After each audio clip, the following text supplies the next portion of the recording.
Good morning. Morning. My name is Sheldon Stone. I am co-chair of the class of 1978 reunion. Home is Los Angeles, so it's a bit of a journey to get here, but well worth it. Many of you obviously have stories that are unique to the business school. I'll share mine in a few moments because this is the last place I thought I would be when I graduated college. And doing my day job certainly would be highly unlikely, but it is transformational. I have the pleasure of introducing the dean, and the dean will present his State of the School address. We've gotten personally to know each other from some nonprofit activities, and along the way I've come to realize that Columbia is really blessed to have someone who is not only an educator, but a leader. So Glenn, Dean of the Business School, also serves as the Russell L. Carson Professor of Finance and Economics, and I know teaches courses regularly. His background is available for those to read and online. The session today apparently is being videotaped, so on the reunion portal one can pull up this report. I'm honored to make this presentation because, as I said, I didn't think in 1974 when I graduated college, without any economics, finance, or accounting, that I would do anything like what I do now. But I came to this school thinking that I didn't want to spend my whole life as a salesman. Little do I know, everything we do, you're a salesman. But at the time, it seemed like I didn't want to do that. And I wanted to get the technical skills that could take me to a different spot. I actually thought I was going to be involved in arts management. I just took the wrong subway. That would have been NYU. And I quickly came to realize that my analytic skills could be put to use in finance. So I ended up finance and accounting major, and a professor who taught capital markets introduced me to Prudential Insurance Company, which was doing the precursors of high-yield bonds and doing the precursor to leveraged buyouts called bootstrap financing. So in 1978, with a new MBA, I went to Newark, New Jersey, and learned the craft of credit.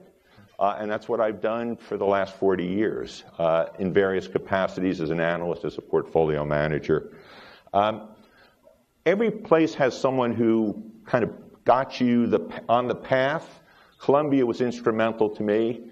Like I said, never having taken accounting, and there's some people my vintage who might remember a Professor Charles Bastable, who was unbelievable. I knew nothing about accounting, and I walked there, and he gave some real-life examples, and I realized this was a language I was going to learn. This wasn't just a set of rules. So without further ado, it's my absolute pleasure to introduce the dean, and I know he has an address that will take us up to date on where Columbia is these days. Thank you. Thank you.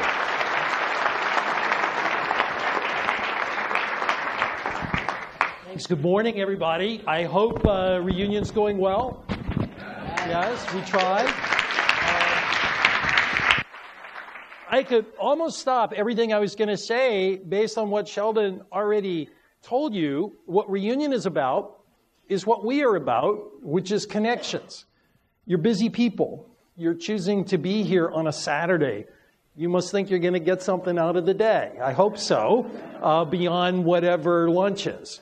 And so our job in reunion is to make sure that you leave with some combination of a new idea, a new friend, or both, and reignite some acquaintances that you have had from the past. You will have that opportunity this evening when you have events, and you did last night as well. I know last night was a blast. Tonight will be a lot of fun. I promised my wife, Constance, who's here today, that we're going to go to a lot of dinners tonight. We won't get to eat, but we're going to go to a lot of dinners. And that's just fine. So I have a few numbers to start out with you, since I'm just a numbers person. Or I kill myself on this. And they are these. 2,200, 30, 51, 2.4 million and one. So 2,200 are the number of people who will be joining us for reunion this weekend over the course of events. They are all friends of the school. You'll see them here on campus. You saw them last night. You'll see them tonight. Those are our connections. 30 and 51 are the number of states and countries, respectively, that are joining us this weekend. Sheldon and I never can figure out whether California is a state or a country, so I'm not sure where we put it in that, but it's roughly 30 or 51. 2.4 million is the fundraising that happened at Reunion. That money is critical for us. If you ask a student that you see about financial aid, or for those of you who were just in Jeremy Kagan's session on entrepreneurship, all of that gets funded by unrestricted giving. But what I wanted to talk with you about in my time with you between now and your lunch, so I've got to make it good, is the number one Columbia. What are we doing as a school to make ourselves come together as a business school and as part of Columbia University to deliver the best possible product for the MBAs, for our faculty, and for our alumni, and hopefully the broader business world? So I'm going to talk to you about a story, our community, and our possibilities.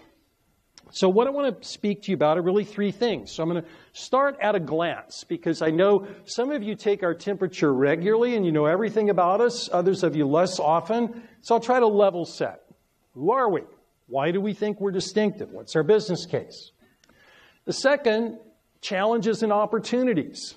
You know, this not-for-profit firms, like for-profit firms, have to have a mission, a strategy, a purpose, a sense of who they are. I'll put ours out there for you. And then looking ahead, talking about opportunities for us as a school and opportunities for further connections for all of us in this room. So starting at a glance, I don't know about you, but I hate it when a business leader will stand up and he or she is asked about the company and he says, "We're excellent." I go, as an economist, what on earth does that mean? To me, when I think about defining yourself, you have to state something that you should be wanting to be good at, and, importantly, the and part is important, and that you distinctively can be good at. So the informal way of asking that is, who are we and what makes us distinctive? So this is a great business school. There are a handful of great business schools. So if I were to say we were excellent, that wouldn't mean very much. There are great faculty at a handful of schools. There are actually great students at a handful of schools. There are even great alumni at a handful of schools. Who we are and what makes us distinctive is somewhat different. I'm going to be making the case with you this morning that today's, and importantly tomorrow's, MBA education is highly experiential. It's about bringing the best of what we do in the university together with the real world. Our strategy, at least on my watch, has been to be the bridge between theory and practice. To take what we do in Columbia University, Columbia Business School, and the whole university, draw physically and metaphorically New York and the alumni community together to deliver that product. Now, there isn't a business school dean from Central Casting who wouldn't love to say the same words that I just said. The difference is we can do it, and we do it. Every part of our school, from the MBA required curriculum to electives, to when I teach entrepreneurial finance with the MBAs, has practitioner involvement. Every board of the school has practitioner involvement.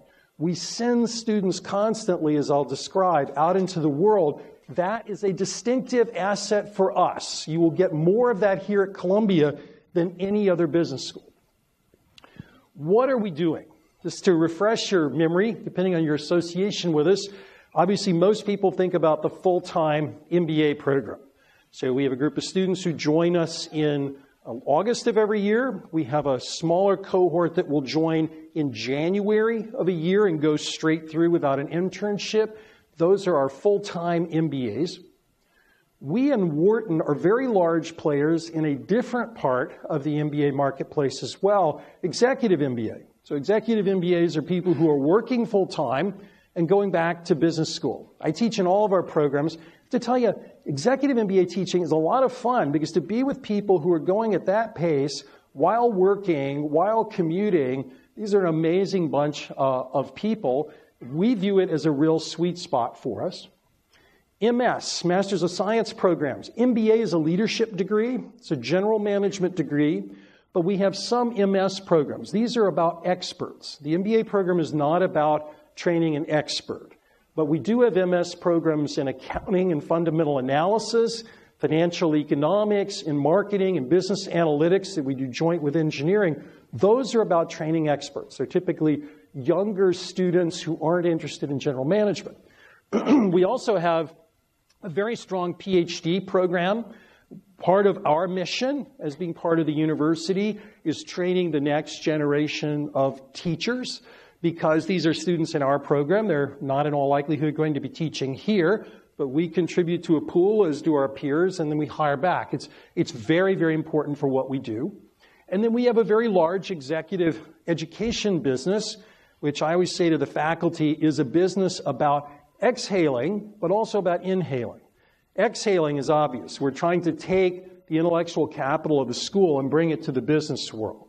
But we're also inhaling. I remind faculty, and I know I get this when I work with senior executives, when you're working with talented people, you're going to get problems, examples, stories that you can take back to the MBA classroom. So that two-way street is why exec ed is so important for us. We also have a very large online business in exec ed. For those of you who've taken an exec ed course, most of them tend to be relatively small, quite expensive, face-to-face programs. We also do very large market programs online for people who aren't at that C-suite level. It has been a great way for us to get Columbia's intellectual capital out to a very broad audience. Now, I mentioned connections earlier. The way we pull off a strategy of bridging theory to practice is to make sure that we build the strongest network. And there are lots of ways you can think about nodes of a network, but I'll just point out these 5. The first is location. Sometimes universities and schools try to run away from the local community. We are exactly the opposite. We fully embrace New York. Not only physically, but what it stands for as a major global services city. So we take that as a way of making sure talented execs are always here. It's easier for our students to do things with the real world because it's right here. The second is access. Globally, our alumni are heavily involved in the life of the school. I spend about 1/3 of my time on alumni engagement. And I always, every year when I meet my board, they ask me how I spend my time and why I spend my time that way. I can't have a strategy that says build the network if I'm not out there building the network. So alumni access is critical for us. Individual alumni are very much involved. This happens to be a picture of Shazi Visram, who's a very young, successful entrepreneur who's very much part of our entrepreneurship program. Faculty are obviously the intellectual linchpin of the place. This is a picture of my econ colleague, Amit Kandawal, who's a very popular teacher of microeconomics, but who also runs our Chazen Institute as a way of bridging what we're doing in the university globally. So Amit will lead global trips with students. And practitioners. This is Barry Salzberg. How many of you heard Barry yesterday? Did I do a good thing in bringing Barry? I think so, yeah. So one of the ideas that I have is to try to find people who are just leaving very top jobs, who really want to be in the game with bright young people and help them do it. And Barry's one of those people. He ran Deloitte, obviously a wonderful business. He's a phenomenal teacher in a class called Top Management Processes. Again, that's the kind of professor of practice you're going to see at Columbia. You're not going to see as much of as at our peers. So all 5 of these nodes of the network are really important. Why are we doing this? What's the mission? We believe, and I say we because it's a corporate view, it's our faculty's view writ large, that if you're in an MBA program, we need to be focusing on 3 things. The first is that you think like an entrepreneur. That's the word innovate. And I don't mean by that, for those of you who were in the previous panel, that we're trying to turn everybody into being an entrepreneur. That's not it at all. But I always advise students when they come to school, very first day, orientation, close their eyes and imagine a business person they admire. And then ask themselves why they admire him or her. And chances are excellent that they admire that person because they identified and captured an opportunity before someone else did. It might have been in a startup. It might have been in a mature company, but that's entrepreneurship. That is what we want them to do with Innovate. The second is connect. You know, when I started teaching, let's just say a while ago, courses were a little bit siloed. I happen to be an economist. I teach finance in the school. And finance had its area, accounting, marketing, operations, and so on. But of course, business problems and policy problems don't come in flavors that narrow. They're Neapolitan. They're a little bit mixed. And so we didn't have enough there. So one of the things our faculty has done is to help students think about connecting the dots. So when there are lots of noise in the world, and as we know right now, there's a lot of noise in the world, can you see the signal? And seeing the signal is about connecting courses. So we have a lot of team teaching going on, even in the required curriculum for MBA students, that tries to pull it together so that they don't see marketing, economics, and accounting, they see business. And the third is to lead. You are here at Columbia Business School to be a leader. That might be a leader of a business company. It might be a leader in financial services. It might be in a professional services firm. For many of our students, it might be in the social sector or even in politics. But leadership is what we're about. When we revamped our core curriculum a few years ago, we made a big, important change, substantively and optically, by putting leadership first. So when students come to MBA orientation, the piece of orientation that is substantively related to their education is on leadership. It's a class called LEAD. And then we reprise that as the program goes on. So it's critical for us, Innovate, Connect, Lead. Now I'm about to say something radical. I know I'm probably not looking like a radical to you this morning. This is just how I dress. But here's my radical thought for you. All three of those things, Innovate, Connect, Lead, they are actually teachable. Somebody asked the question in the entrepreneurship panel, I heard, like, can you teach this stuff? I absolutely think you can teach these things. I can't make everybody Bill Gates. I'm not claiming that. But I do believe these are teachable skills. Our required curriculum, our electives, they're built on that. Who are these students we're trying to help? Our students are amazing. I teach every term in the MBA program, and I do it for two simple reasons. The first and foremost is a selfish one. I love it. The second reason is I can't run something without being on the factory floor of that something, and the factory floor of my something is called a classroom. And our students come from all over the world, every possible background. The only things that unite them are how very smart they are, and second, how ready they are for leadership. So in the class that has come in, about a little over 40% of our students are not from the United States.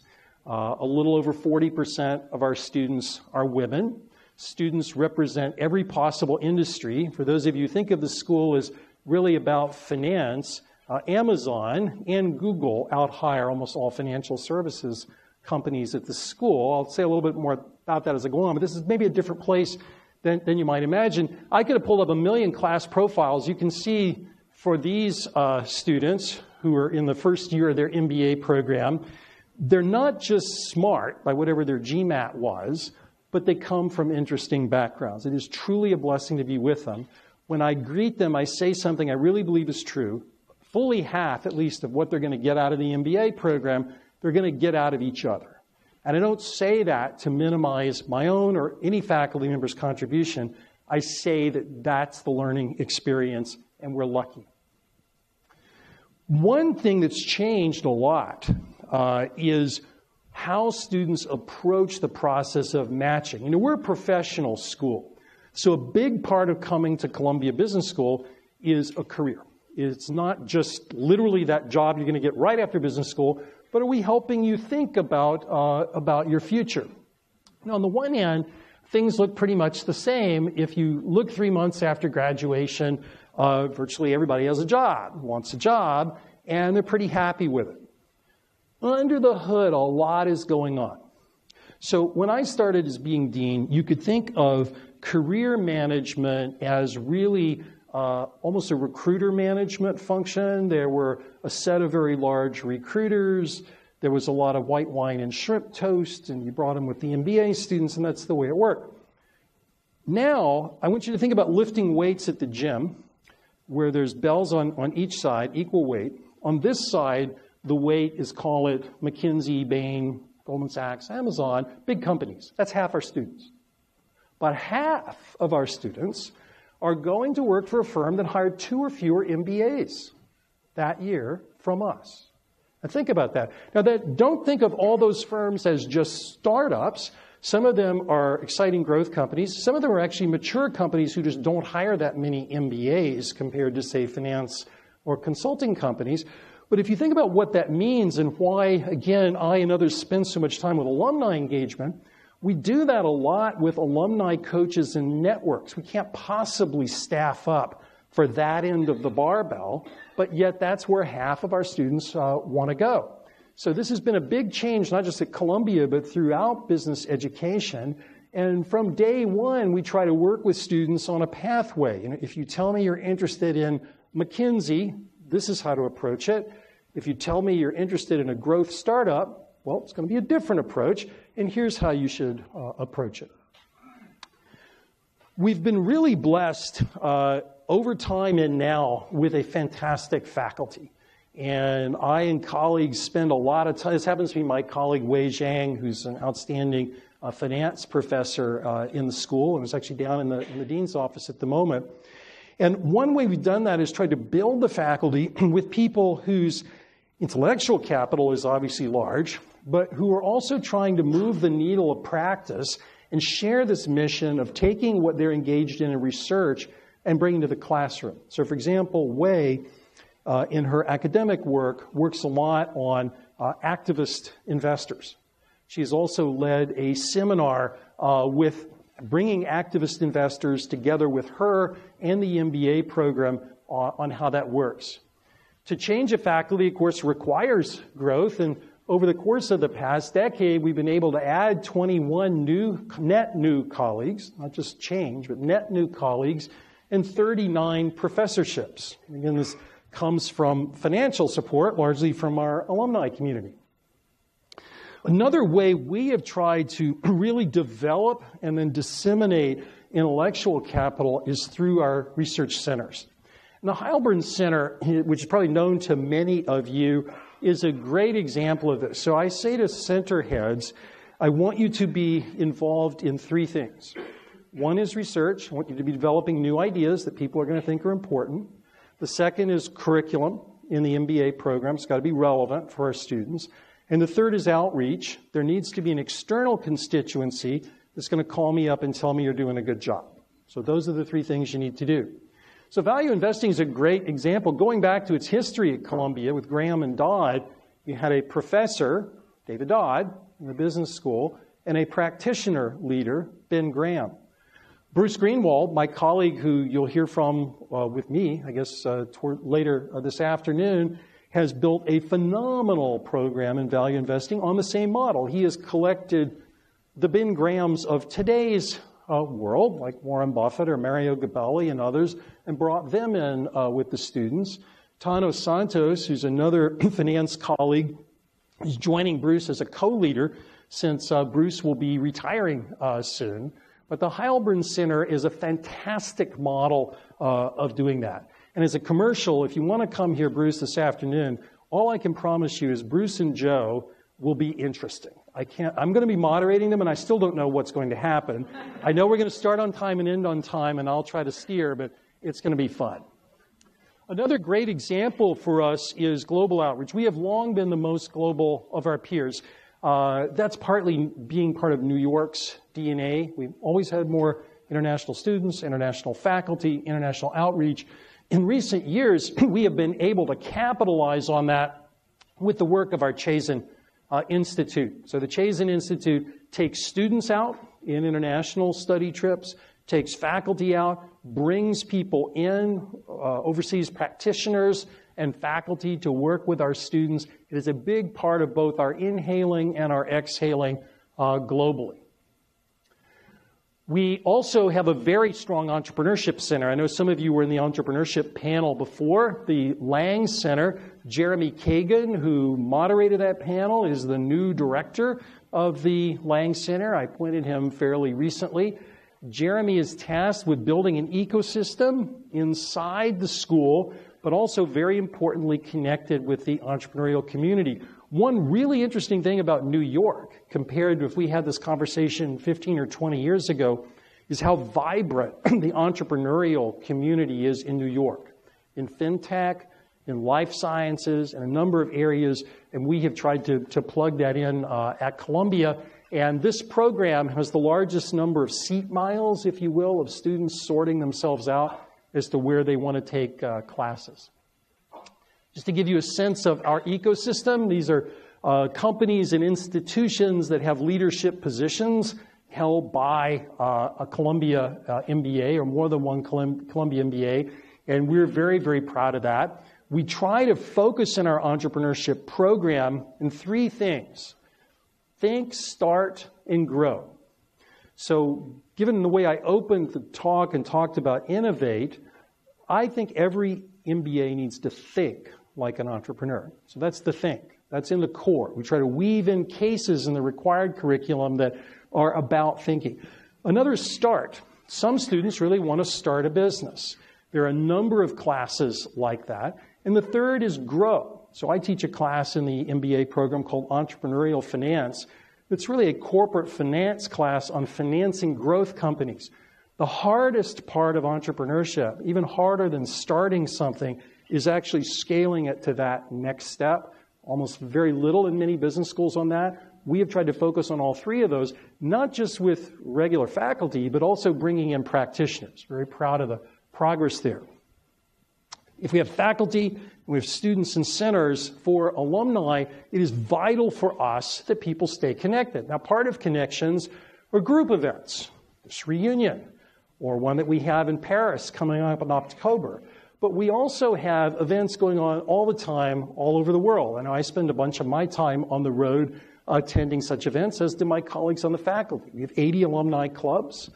We're in almost every continent. I don't think we have one in Antarctica, not enough critical mass, but everywhere else we're pretty active. Now, I wanted to spend a little bit of time with you on challenges and opportunities. So I've level set now. Now I want to talk about where we are, what I think we can do well, and what I think is going to be a challenge for us. Our industry, meaning the business school industry, is more challenged than I've ever seen it. If you read the paper on this, and no reason you should follow our industry, but some of you might just out of curiosity, if you read overall headlines, it looks like, oh my God, you've got problems everywhere. So if you looked at MBA applications on average, they've been falling for years. A number of schools, including quite good schools, I'm told never to mention names when I'm making a critical comment, so I won't say names, but I'll say good schools, have been cutting back or even closing down their MBA program. What you have seen in all of this is what I would call a flight to quality. A handful of schools, and thankfully we are one of those, has had trends going the other direction. Understanding why and what it takes to stay there is going to answer the question of who survives. So what are the forces that are leading to this? One is just a real question about the value of the MBA. And I mean that in two respects. Let me start intellectually. What you do in 2 years in business school, is that actually preparing you for future success? The experiences you're having in business school, are they really setting you up for future success? The second is a monetary question. So is it the case, given the investment that you have to make in school, you have 2 years of tuition, of course that part's a bargain, that goes without saying, but you also have, more importantly, quantitatively at least, is 2 years opportunity cost of your time. Those are big numbers. So as I remind my colleague, I'm the person who all over the world has to look a 28-year-old in the eye and say, I think you should make that investment. either with your money or borrow the money and pay it back. And so that means I got to be able to persuade that person there is an intellectual and a money return on that. Almost every business school failed that test, and that's why you're seeing exit. You also see the rise around the world. NCI is the most prominent example, but there are less well-known ones as well, of one-year MBAs. And so, my gosh, if you could get the same thing in half the time and half the cost, why wouldn't you do that? Right? So that's a clear disruptor. And technology is a big disruptor. A few years ago, there was a view that online would kill everything. Why not watch the most starred, famous professor on a video? Why do you need everybody else? Now, all of those are forces. And having said that, it's my view, and I think it's most of my peers' view at top business schools, that a handful of schools are going to survive and actually thrive, but it's going to be small. I don't know the exact numbers, but to get my faculty's attention, I will tell them I think only 5 or 6 business schools in a decade will be truly at the top. If by the top you mean a big 2-year MBA program, big global outreach, and research intensity because of these forces. And so then the question is, what are you going to do about it? One challenge that all the schools have had and are dealing with, and we certainly are in the middle of this. I don't know how many of you went to the Manhattanville presentation yesterday. We're in the middle, actually, of building a whole new campus, sub-campus of Columbia. It's about half the size of the entire Columbia campus. So think of this as a big project. It's a $4 billion project. Fortunately, our number is not $4 billion. Our number is only $600 million. But it's a very big lift. The school hasn't done anything that big since Uris Hall was built.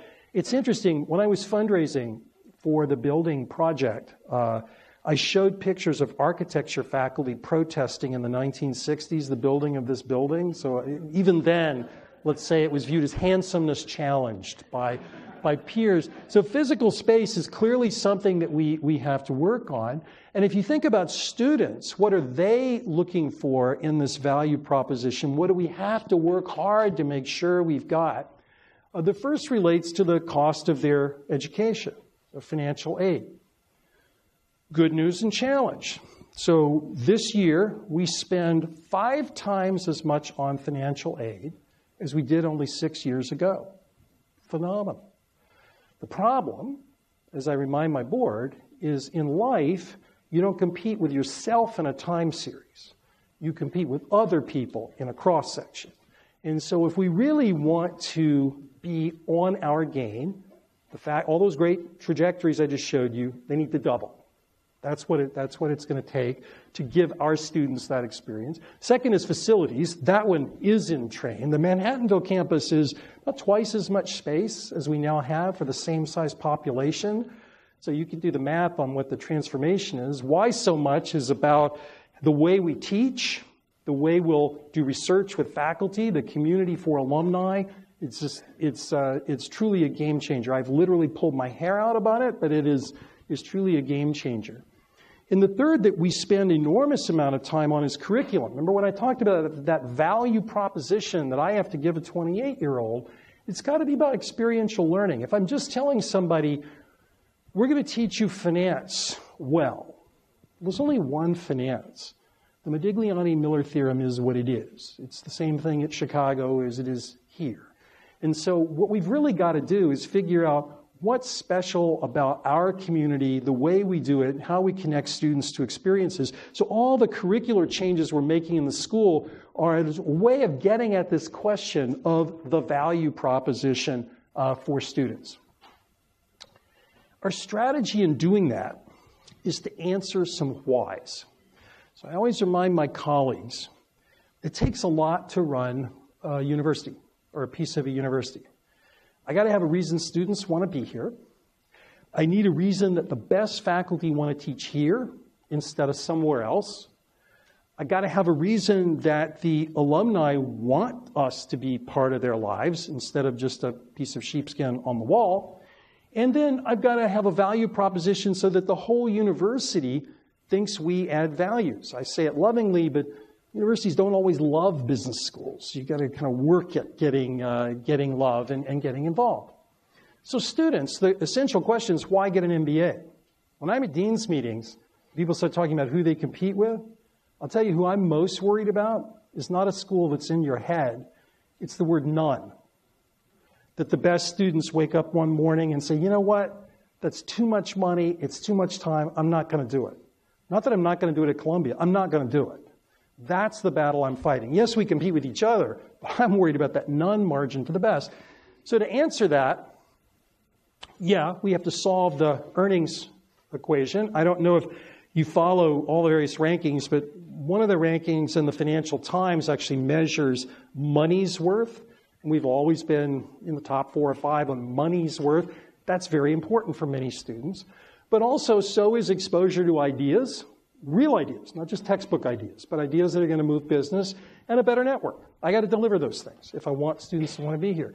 Faculty, believe me, this is the most brutally competitive market for the best faculty I've ever seen. There are a handful of great schools. They all want the same people.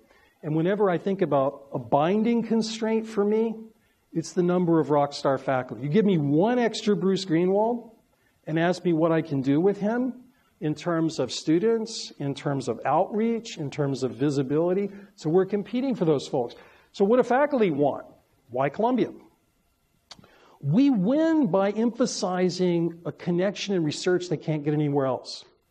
So I'll have faculty members come to me or one of my colleagues in the dean's office describing a project they want to do. If it's just to use some data set off the shelf, first of all, it's not very valuable in their field. So generally, it's about something special. And if I can connect them to data, I win. And so we have a lot of effort working with alumni to make sure our faculty see things other people don't see and get to write on it. So for example, I had a colleague, Garrett Van Ryzen, who went to Uber to design their pricing strategy work. That's what he did. So that kind of synergy is a match that we try to make for faculty. Connection to practitioners is very valuable for faculty. Most faculty members don't naturally have a list at hand of the key people in their area. We help them. We have staff on hand to do that. Alumni, why stay involved? Again, you're all busy, so we got to solve the value proposition. Some of you stay involved with us because you're hiring all the time for your firms. People come on campus to recruit. We need to make that match. We need to be able to support ideas that you care about and want to come to events we have, whether it's on topic X, Y, or Z that is of interest to you, and do the kind of events that help you with network. So if you look at the kind of events we do all over the world, they pretty much fall into those buckets. Some are purely ideas-based, some are industry vertical-based, and some are network-based. And then the university. There are many reasons we benefit the university. One, as I gently remind my boss, the president, we make money. Most of the university loses money. So we are actually a source of funds to the university. But more important, I think, are two things that we do. The research that we do across parts of the university. So I'm from the Department of Economics. We also have colleagues from psychology, sociology, engineering, who are present in the life of the school. And then a lot of cross-university collaborations. We have, as an opportunity, of course, the building project. The Manhattanville pair of buildings, separated roughly by a football field of green space and connected underground, will really change our life. And just to give you some tangible examples of that, there's almost no space now for informal ideation, whether it's students coming together, faculty coming together, alumni and community. It's just impossible in this building. With this building, you can teach the way I like to teach when I work with executives, non-linearly. I can have people together, I can break them out, I can bring them back in as a case is solved. You can do that in this building.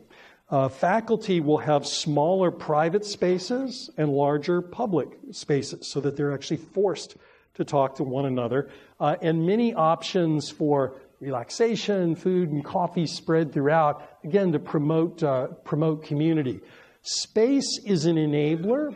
Space does not make you the best at anything, but it removes all your excuses. It makes you able to focus on the knowledge parts of your business. So we're very happy with this.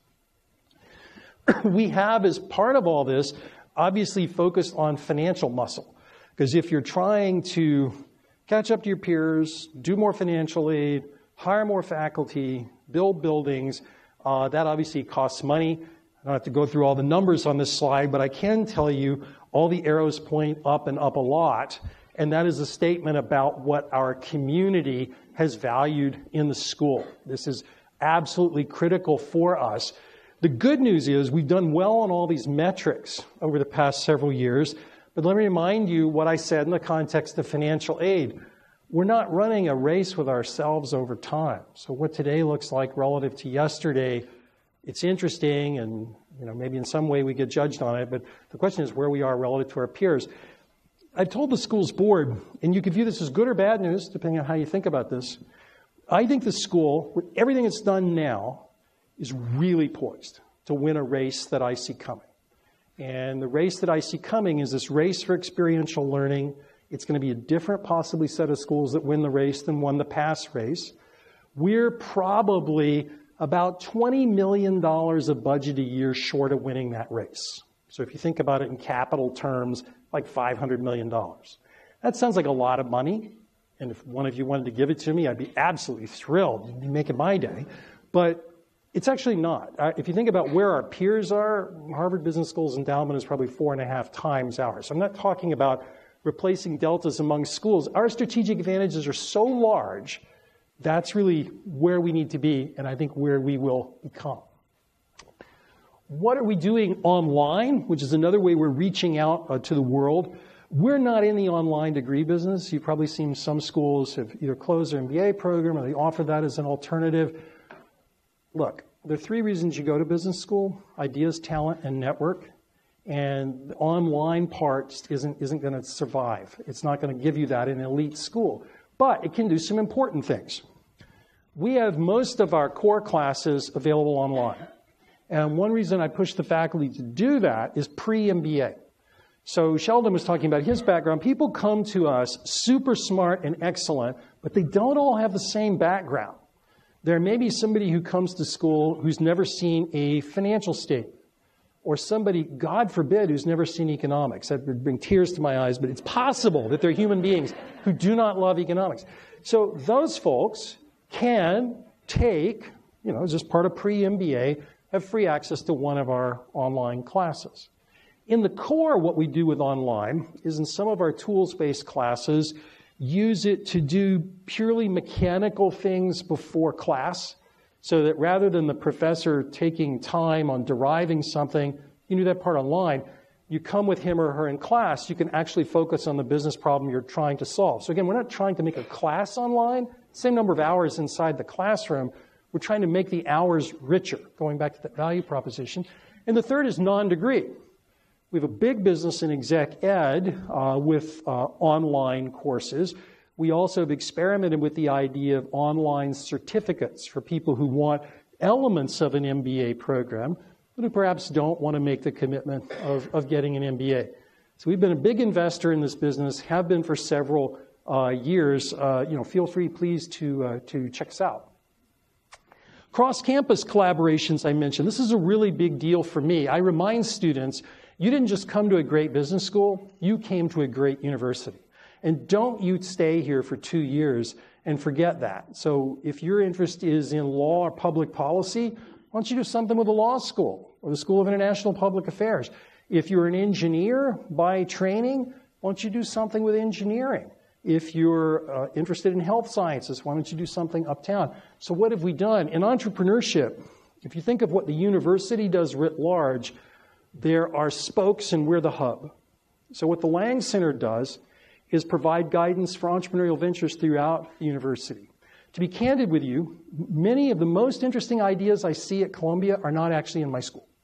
They're actually young engineering faculty or medical faculty, but they completely have no notion of what a market is or a strategy or how to finance it. So in the Lang Center, we have a program called IE, for Innovation and Entrepreneurship at Columbia, where people apply throughout the university.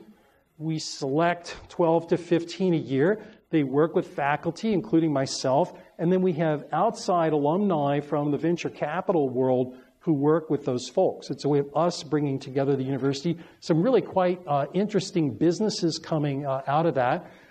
We also have a collaboration with our facility downtown in WeWork. We pay for that, but we also allow people in from engineering and the college and medicine. And it's not because we're being charitable, it's creating an ecosystem. People really cross-fertilize ideas, and we find it really important. Global business, our Chazen Institute is also a hub with the rest of the university plugging in as spokes. Because we're pretty good at running things all over the world, we will run global events for Columbia, not just Columbia Business School, for Columbia through the Chazen Institute. Social enterprise has been a great story. Our endowing donor, a gentleman named Tony Tamer, is not an alum of Columbia. He actually went to Harvard Business School. He did his research and said, you guys do this better, which I have a double yes.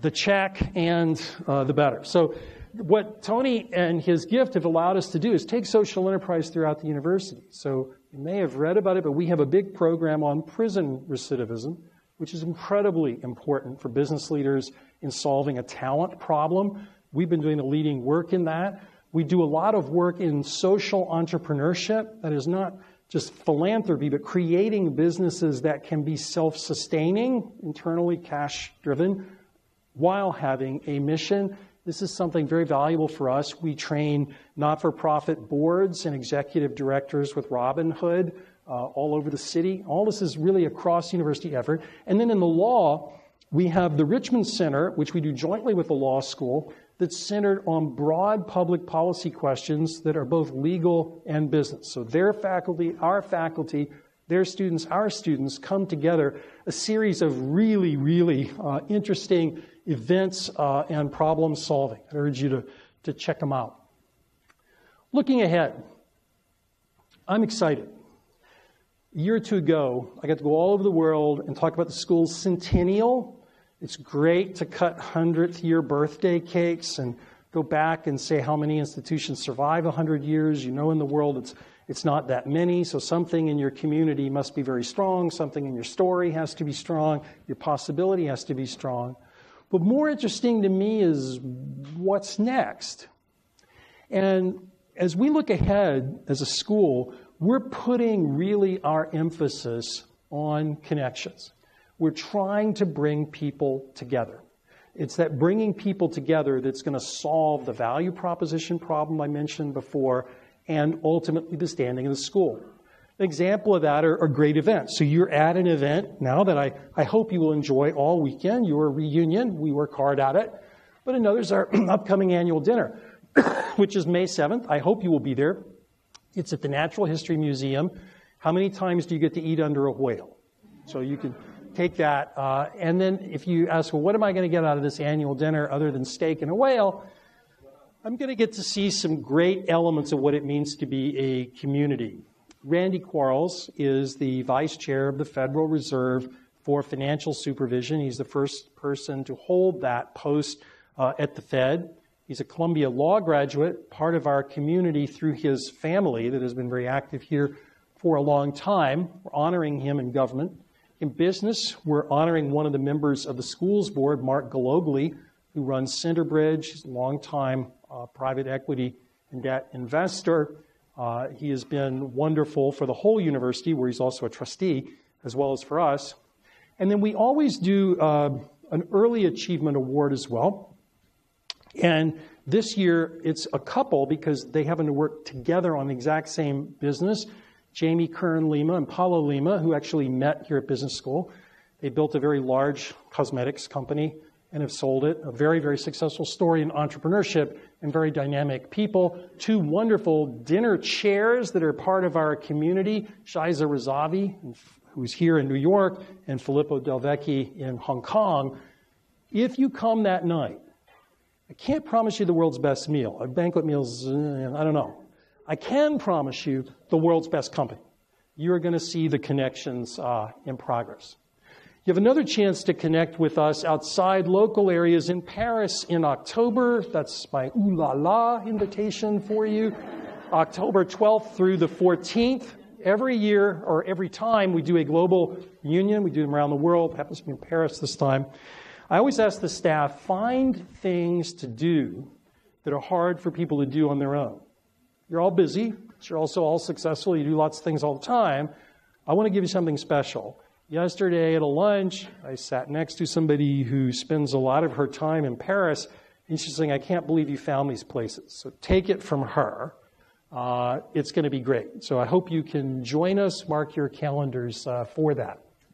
Securing our future, we're in the middle of lots of efforts to focus on what I would call the brass tacks. Financial aid for our students, the centers and programs that I mentioned, and faculty and research. They're the core elements of what we do, so they're the core elements of what we're trying to do. So we're in the middle of, universities are always in the middle of campaigns. In the middle of a campaign on this, we're way ahead of schedule, but always more good stuff to do. I like to end these things with an ask. You've heard from me about my pitch of what I think we're doing, what I think we're challenged at, what I think we're good at. I want you first and foremost to really be engaged with us. When you get a degree from any institution, Columbia Business School in this case, it's more like a share of stock than a bond. Its value will fluctuate over time in the marketplace. It will fluctuate sometimes for actions taken at home by the school. It will also fluctuate on the value the community itself puts on it, just like any asset out there. We want you to stay engaged. I have made the pitch that it's connections that drive the value of the place. So whether it's an alumni club event, whether it's worldwide alumni club, or coming to reunion like you're doing now, if somebody says, gosh, where should I go to business school? It's really simple. It starts with a C, Columbia. The same with if somebody says, where should I send somebody to exec ed? Columbia. Educate, again, the same idea, referrals. Programs like executive MBA, particularly, and exec ed, generally people will ask one of you. In fact, when I greet students, more often than not, the reason they chose us is not because something I said or something a staff member said in an admissions presentation. It's something one of you said. You gave them advice. You were interviewing them. You talked to them. Please do that.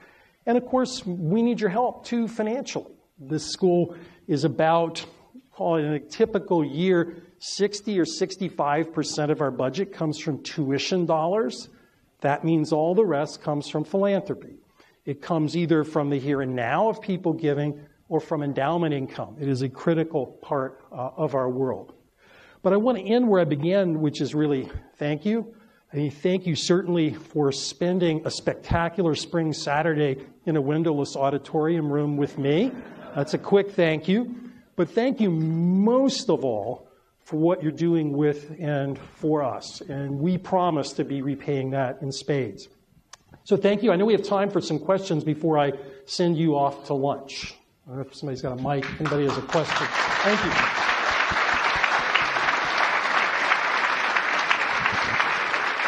Sure. Dean Hubbard, John Hampton, class of 03. I just want to say thank you and the staff. This has been an amazing reunion so far, and really enjoyed the connections. So in listening to what you had to say, I had the privilege of attending the entrepreneurship panel this morning. Has there been any thought around creating an ecosystem around alumni entrepreneurship, connecting some of the folks that might be a little further in their careers? Totally. In fact, Jeremy, the reason I hired Jeremy, I don't know how much he talked about himself and his background. I don't want to repeat anything, but was for him to do exactly that. If I think about other centers and programs, the way we've tried to organize ourselves, we get people at different, if you will, life cycle stages in the ecosystem to come work with students. Some of whom have just been out a few years, others of whom are running large things in that area. We're trying to do that in entrepreneurship as well. So Jeremy has a board of people of varying stages who are helping him make that connection. And what we want to do is a series of connection events in entrepreneurship around the world, much like we do in real estate or in value investing. So the answer is yes. Sir, and then I'll come over here. Yes. Yes, thank you, Hubbard. So I'm going to do a possible way. So two questions. First, on rankings. I know you touched upon it, but how closely do you track them? And second, I think some schools are opening up campuses in other cities. Is that part of the strategy? Okay, I'll do them in reverse order because the second one may be simpler than the first. So the second part, we have global partnerships all over the world. We're not going to, well, I can't say it, on my watch, we won't open campuses around the world. And I'll tell you why. I want this school to be global, which means everybody together, not regional. So I don't want to walk into a part of the world and have all the faces in the world look the same. Now, they may be different in one part than the other, but I want all the mixed faces in the room with me at the same time. So when we have operated with LBS globally in Europe and in Asia, we deliberately make sure that we have people all over the world in those programs. Now, I'm not saying that's the right, but it's a studied call. It may or may not be the right call, but that's what we're doing. The university does have global centers around the world, and we use those for exec ed, for faculty, for case developments, but no plans on the others. Rankings, oh my gosh, I think about them all the time. And I started with it by thinking about the ranking I most care about and can't really see. So the one I most care about is I do a lot of speaking to groups, and if I walked into a group of business people, I want to be able to say, okay, Rorschach test, name the top 3 or 4 business schools. I always hear Columbia. If I win that, I've won. Now the question is, what's correlated with that, since that doesn't exist as a ranking? If you think about business school as a funnel, it's probably going to be about inputs, value added, and output, just to use language of my profession. So if I think inputs, there are only a handful of schools that are actually really successful in applications. In fact, there are only 4 that year in, year out dominate by just a huge jump applications, and they're probably what you might guess, and in order, they are Harvard, Stanford, Columbia and Wharton switch around, but below Harvard and Stanford, and then a lot drop for everybody else. So that says on the input side, some of them must be right. A lot of people are curious. On the output side, where you measure money's worth, I already told you, any of the rankings that do that, we do very, very well. So the question is, why then aren't we always at the top of a ranking? Well, part of it is a perception of the school. And so what we have worked at is a lot on value-added metrics. So, are we really giving people that best experience? And then just a lot of connections with people in the world who fill out the rankings and so on. I mean, I guess the good or bad news for a job like mine is I'm ranked every day by somebody. But the question is, how do we continue to move the needle? So to give examples of things we've done, one element in rankings is GMAT scores. So the class that's coming in this fall will have a GMAT score about 734, 735 on average. That this year, that would have been like 727. The year before that, maybe 718. I think you can see what's happening. I've told the board I don't really want to do this much more. I've jokingly said to some of our most senior board members that my test score may have been higher than theirs, but they're rich and I'm not. So maybe I don't want to just select on that. But we've been doing that. And the way we were able to pull that off and not sacrifice anything else, any measure of diversity in any way, is by spending money. So the part of the financial aid fundraising is we want the best men and women in the world. That's going to cost. So we've been trying to go through each step of what we do and do that. But yes, rankings are well part of our life. Yes, ma'am. Hi, Dean Hubbard. Jessica Burlingame, class of 2003. To follow on your input point a little more, I'm interested, in addition to recruiting for GMAT scores and offering more generous financial aid, how are we competing for the Rockstar students in addition to the Rockstar faculty whom you mentioned as a constraint? What are we doing there, and how do we intend to grow that going forward? It's a great question. I told you that the biggest competition I fear is not Harvard, Stanford, and Wharton, it's the nuns. So for the real rock stars, my real measures, are they willing to come to any business school? If I can get them over that, then I'm in the game to compete.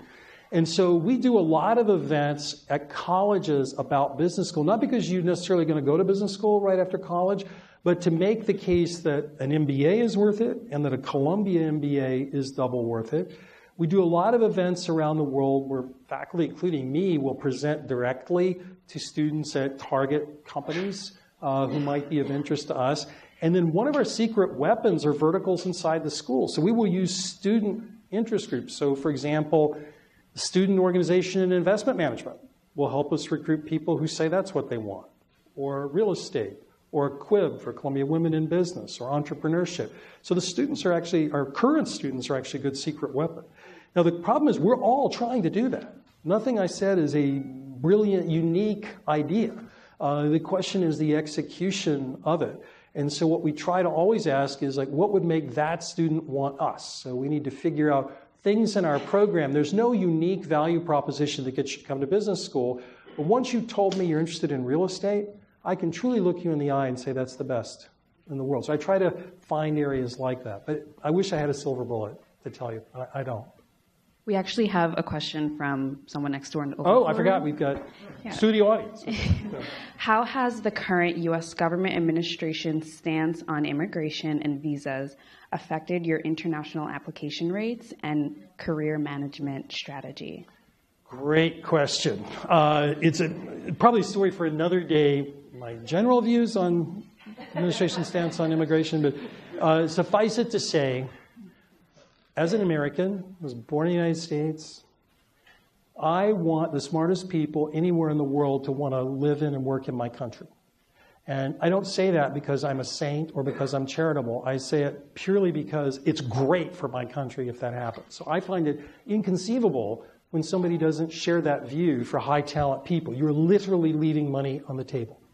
Having said that, that's not the world we actually live in. So let's go to the world we actually live in. I have been worried about what we would see in international reaction. So far, we haven't seen it. Now, below the very top schools, you've seen not only a collapse in applications, but a super collapse in international applications. We're seeing that we're having to work harder internationally to generate what we want. So I suppose that's a measure of trouble. But the margin I'm more worried about is the career margin. So if you take students who come outside the United States to Columbia, about half of them would like to work in the United States after, at least for a period of time. And so I get super nervous when recruiters tell me I'm scared about hiring non-U.S. nationals. So we can't change public policy, but what we can do is provide help to recruiters. So particularly, remember I mentioned how many of the younger companies are trying to recruit.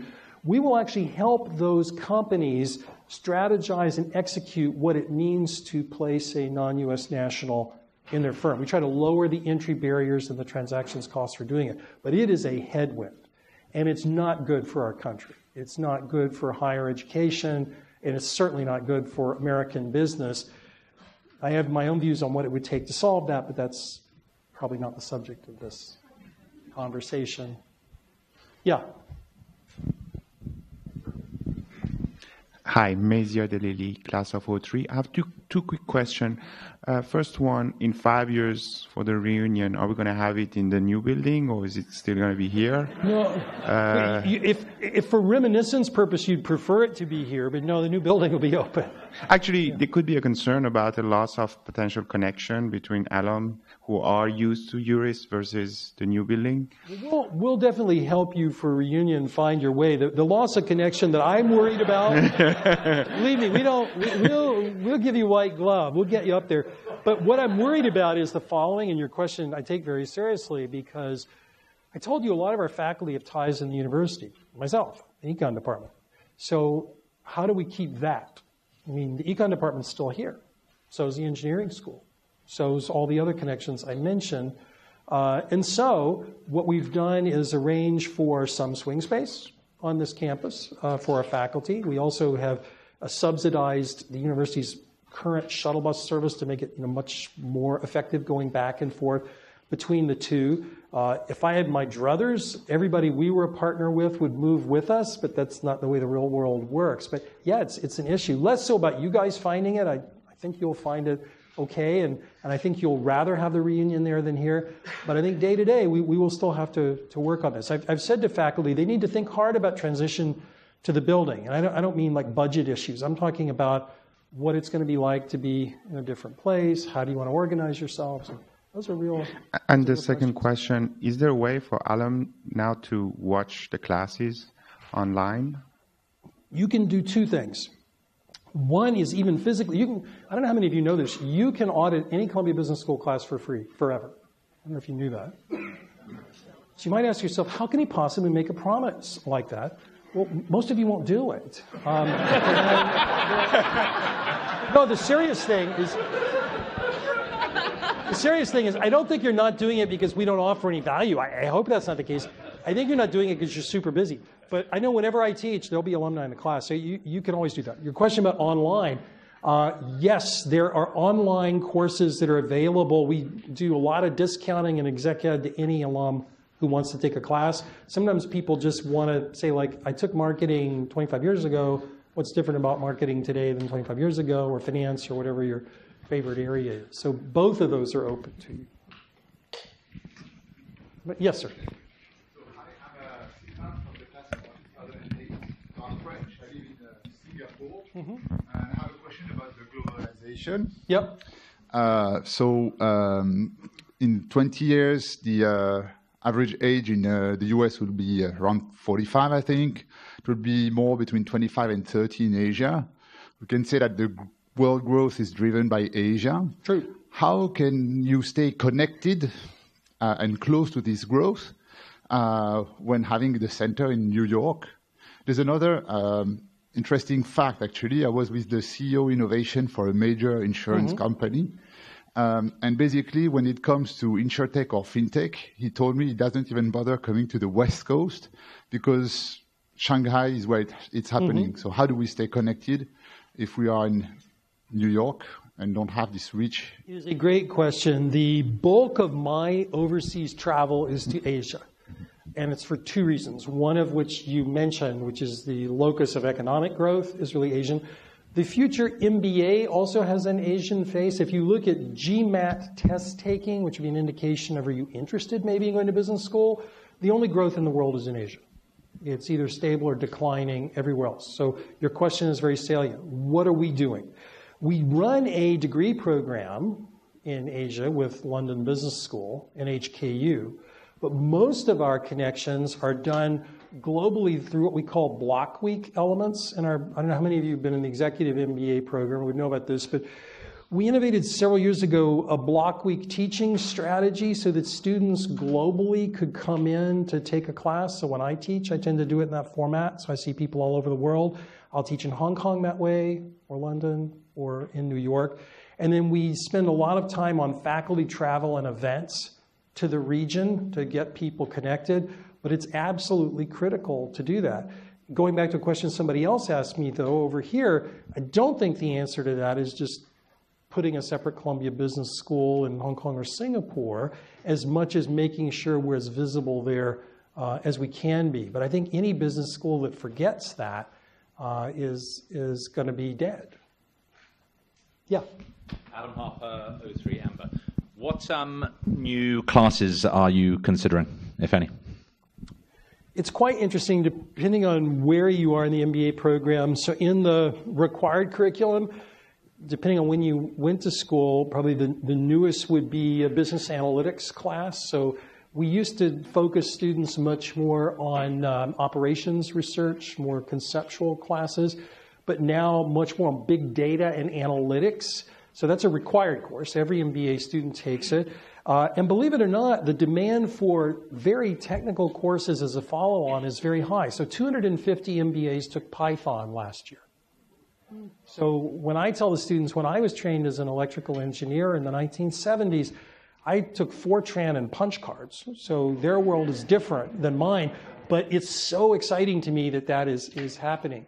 We also have, as new things, a lot of cross-teaching in the university. One of my colleagues, Olivier Toubier, has a class called From Research to Revenue that he does with engineering faculty. What does it take to accelerate going from the drawing room to a strategy and business?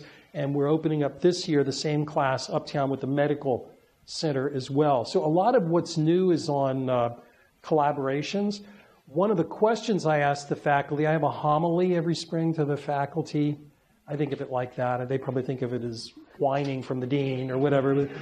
My question was about technology. And I'm proud of our business analytics course, I'm proud of the tech courses we have, but have we really addressed the question of what a general manager needs to know about technology? I don't really think so. And so that's at least my suggestion to the faculty is a forefront of their thinking. But we change, the required curriculum changes every 3 years, and we've got elective innovation literally every year. So it's a laboratory. Yes, ma'am. Hi, I wanted to build on your point. My name is Roshna Chaube. I'm a class of 1998, and I actually work for Yahoo, which is now part of an entity called Oath. Verizon acquired Yahoo and HuffPost and AOL. What you just said is just so pertinent. I just was we just did a whole growth conference at work, and I'm a product management discipline, and again, Columbia was wonderful to launch me into that career. Where I first started from strategy consulting, but my new best friend is the data scientist on my team, and I am actually having to actively retool in a very busy life with children and husbands and activities and all the other things to be successful at my job. So I think that is something that I've been coaching younger people who want to get into product management. Is like, how do you both be a great business person, but also be really comfortable pulling, queries off the grid, doing your own Hive queries, or being able to start to do that to get deep in the problems, but then be able to figure out processes and other things to, again, get to all the things that across disciplines we know to grow a business. So would love to hear more about how we can help as alums to bring some of those perspectives in. Definitely we've been involving alums in a lot of class presentations on this in business analytics and data science. I should have mentioned this. Two of the hardest searches I'm running right now are in data science. One is a faculty member. This is really hard because I'm looking for somebody who doesn't fit in our division. So I'm looking for somebody who probably he or she will be joint with engineering, has made fundamental contributions in CS or data science, but who has an interest in an area of business. Candidates could be finance, or it could be marketing, or it could be our operations group. I don't care what. That's hard, but we're trying to do that. And the second is a data science a specialist on our senior staff. So, for example, we have amazing data. By the way, we have amazing data on you. We're not Facebook. I'm not selling it to Cambridge Analytica or anything like that. But we have a lot of data. And so the question is, can we predict things? So to the question you'd asked me about finding star students, can we try to predict students who do really well with us and we like, were there characteristics of them that were associated with that, and can we try to select on those characteristics? We always try to do that intuitively, but we don't have to do that. In use data. So we're trying to hire both of those. It's a big deal. But our presentations in business analytics are heavily alumni driven. And we would obviously appreciate help in that. Mary Boyce, the dean of the engineering school, is like me, passionate in this area. So we've cross-fed alumni. We use some of hers. She uses some of ours in doing exactly that. I think, sir, did you? Yeah. Obviously, case studies are integral to the whole business school experience. 40% of students from overseas. What percentage of case studies are actually overseas based? Because I only remember one from my time here, and I was a 98 grad. You probably have fewer case studies writ large when you're in 1998. Currently, the requirement there are very few things the faculty require, but we do require that half of, if you're using cases, when I teach it's only by cases, that's just my preference. We don't have a general religious view. But if you're using cases, half of them need to be Columbia-based, and you have to work with we have a case center now, and then you have to work with the case center on global diversity. So my own class, which is an elective class, I have about a third of the cases are non-US, and I'm constantly looking for new ones. I remind faculty, you look at the faces in the room, they come from everywhere. You can't simply have American cases. So I would say we're under where we need to be, but not hugely under, but still under. The issue is less can you find lots of global companies. That's the easy part.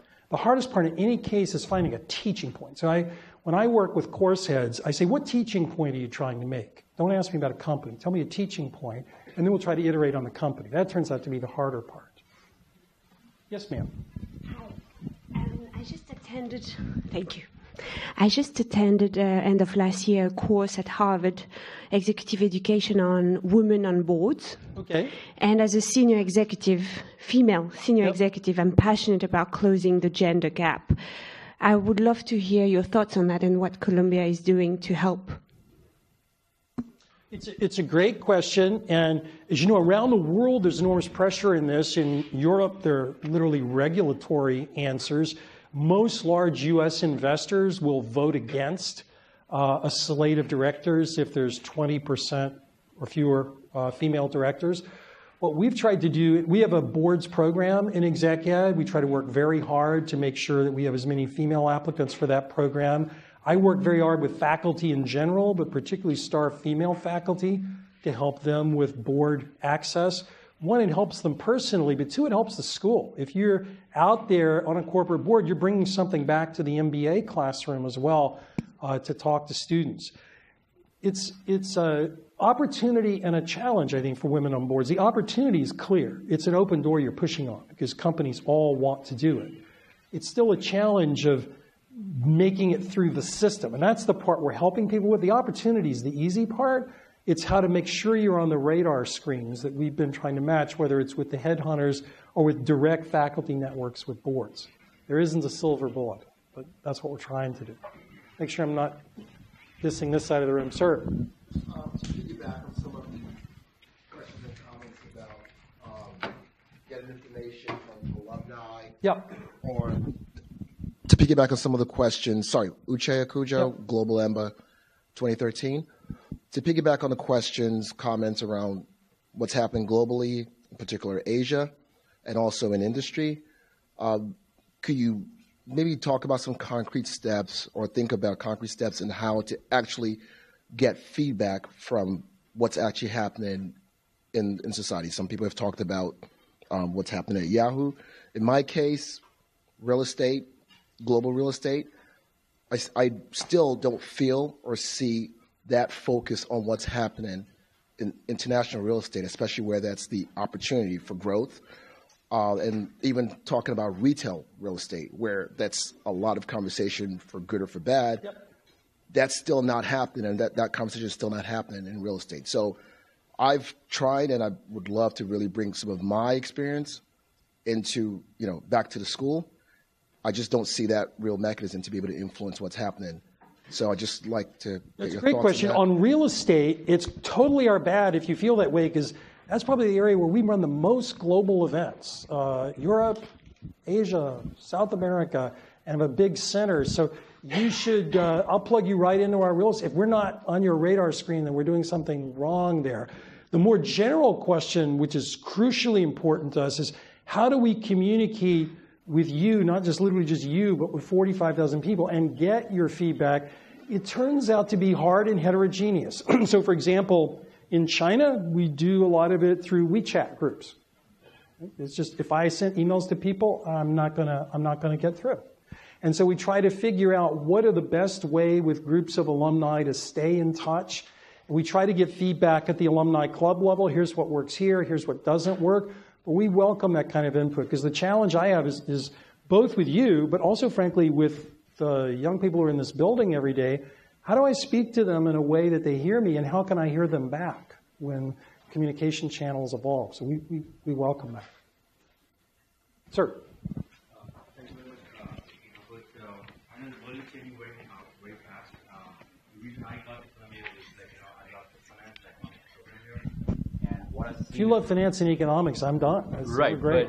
But I think the world has turned around, and fintech has really been on the top of the notch, right? So what specifically is Columbia doing to get into fintech, into the fintech space, and how can Columbia help fintech entrepreneurship? It's a great question. There is now a very large student interest group in fintech. About only 20% of the course I do in the MBA program is fintech cases, because I tend to focus on future of finance and entrepreneurship. It's an area I know, an area I invest in. We have an exec ed program in fintech and 2 MBA classes in fintech. Also an exec ed program in blockchain as well, which is related and an element. Fintech is a very big word, and it can mean lots of things. We have people who are working on credit, on payments, on insurance. But I see it as critical, going back to the strategy discussion that I had, is something we need to own. We're in New York, and a lot of this ecosystem is right here. It's not like so-called big tech that might be in Stanford's backyard. This one's in our backyard. So we've spent a lot of time. A lot of those relationships are with engineering, where a lot of very interesting original work is happening. So we'd love your feedback on more that we could do or ways that we could plug you in. I know I'm supposed to get you to lunch. I think I'm tasked with that. I'm seeing a nod. I will also be at lunch, and I'll be here all afternoon. I really, really want to thank you for spending this time with us and being part of the Columbia Business School family. See you all afternoon, and I'll see you tonight.